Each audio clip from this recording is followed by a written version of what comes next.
You know, far be it for me to ever say anything bad about someone who gives such a gracious introduction. But let's correct a couple of things. Number one is, remember, I am an academic.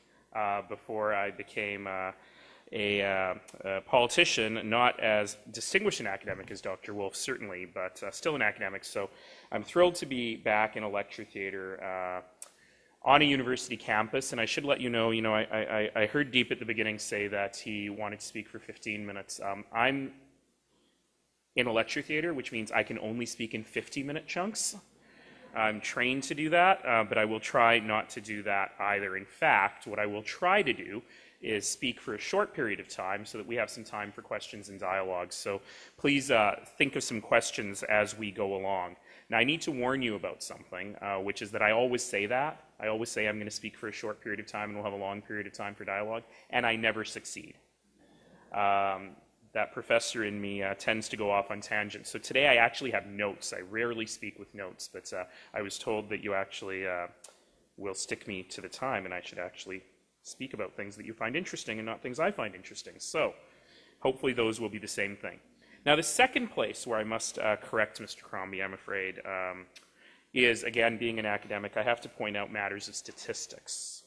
So given the matters of statistics, I will point out that in today's National Post, you will see that Mayor McCallion and I are actually both within the margin of error of each other. So this is, in fact, a statistical tie for best mayor in Canada. Just note that. I do suspect, however, if Hazel wanted to arm wrestle me for the title, I would lose relatively quickly. So you can keep it, Hazel. I'm happy to let you have it. But thank you, Mayor McCallion, and thank you all of you for inviting me here today. It's my great, great pleasure to be with you from Canada's third largest city to Canada's sixth largest city to talk about some of the things we have in common, some of the things we've been working on. And I was particularly pleased to learn a little bit about the Mississauga Summit, to learn a little bit about the 5 big ideas that we're going to be talking about this evening, and some of what is being done here, because I think that we're all really on the same path. And perhaps I'll start there and just talk a little bit about the importance of cities. And you heard a lot about it in Dr. Wolf's presentation, so I won't go into a lot of depth. But the simple fact is that Canada's cities are Canada's economic engines. It is incredibly important that we have strong and powerful cities across this great nation in order for us to be able to do well going forward. And I'm going to speak a little bit about economic development and how we think about economic development in Calgary as part of that. But it's important to start with the base on just how vital it is for us to have cities that work well. You know, a year ago, in fact, today is my first anniversary. I was sworn in as mayor 1 year ago today.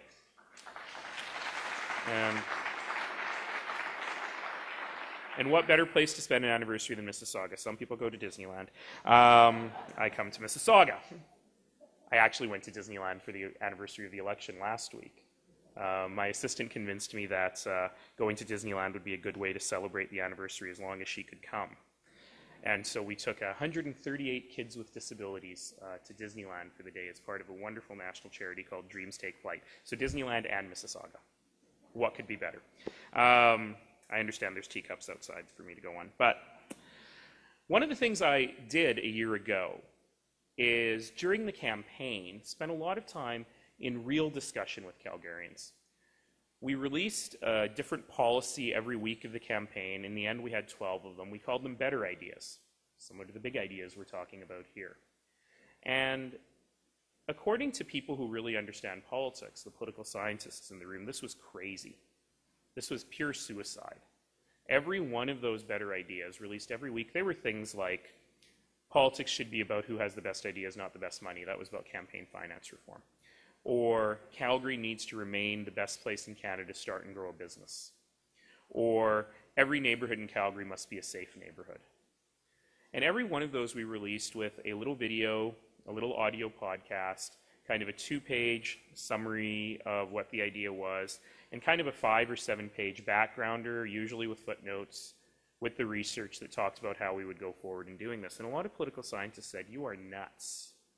Who is ever going to read those things? Who is ever going to be interested in those things?" In fact, one of my campaign volunteers pointed out that any one of those 12 better ideas had more words in it than the combined policy platforms of both of my major opponents. And there were 12 of them. Now, part of this is just me. I am congenitally incapable of speaking in sound bites. It takes me about 35 seconds to say my name. This is very frustrating for the media in Calgary, by the way. But I do think that big ideas and better ideas can't easily be limited to sound bites. That we need to be able to move to what I've been calling politics in full sentences, to really give citizens the respect they deserve as full partners in the decision-making process, and not to boil things down to a very basic level for them. Now, I need to tell you, after I was elected, a lot of people got very interested in me very quickly. I became very, very famous. I think it was because of my exceptional good looks. But when people started digging below the exceptional good looks, people got kind of interested in this campaign and this idea of politics in full sentences. And they kept talking about this as a new way of doing politics, and I felt very guilty. And the reason I felt very guilty is because I had completely stolen the concept of politics in full sentences from a fellow who had run for city council in Edmonton 3 years earlier. He's still a city councillor there. His name is Don Iveson.